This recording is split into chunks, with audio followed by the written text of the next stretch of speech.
Bonjour, ici Jean-Philippe de chez Véhicules électriques Simon André. Aujourd'hui, on vous parle des pneus d'hiver. C'est sûr, on n'aime pas ça magasiner ça, mais il y a vraiment différentes qualités, puis c'est pas juste rond et noir les pneus d'hiver, il y a vraiment des grosses différences, tout dépendant des gammes. Donc, aujourd'hui, je vais démystifier un petit peu la différence qu'on va avoir entre les pneus un peu plus d'entrée de gamme, comme celui-là ici, versus les pneus un peu plus haut de gamme, comme celui qui se retrouve ici à côté de moi.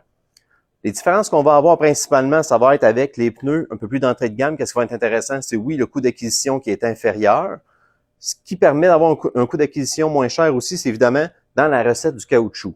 Il y a beaucoup plus de caoutchouc synthétique à l'intérieur de ces pneus-là, donc un peu moins d'élasticité pour l'adhérence sur la glace. En réalité, c'est que le pneu va geler un peu plus facilement qu'un pneu avec plus de caoutchouc naturel. Le pneu avec plus de caoutchouc naturel, un peu comme celui-là ici, va garder une très bonne adhérence, même avec des températures qui sont très, très basses.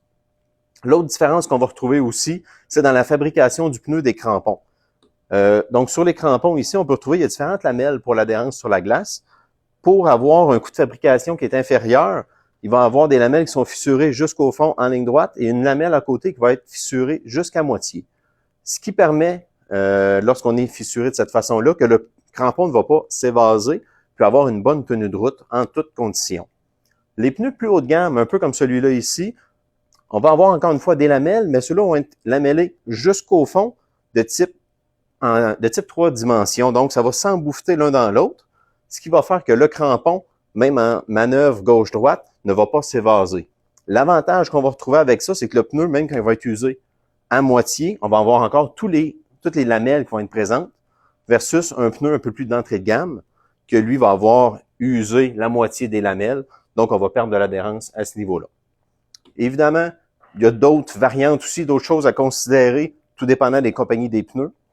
Donc, si un client a un comportement un peu plus sportif ou encore qu'on cherche un petit peu plus de confort, là, après ça, on va pouvoir vous guider selon la meilleure compagnie pour vos besoins, pour avoir le meilleur produit. Évidemment, si vous avez besoin de mag aussi, c'est important de respecter les bonnes codes de charge pour les mags, ainsi que les capteurs de pression de pneus. Si votre véhicule en est déjà équipé dans les mags, c'est important d'en remettre aussi pour les pneus d'hiver. Si jamais vous avez des questions ou quoi que ce soit, pour tous vos pneus d'hiver, d'été, ensemble de mag, n'hésitez pas à nous appeler chez Véhicules électriques Simon André.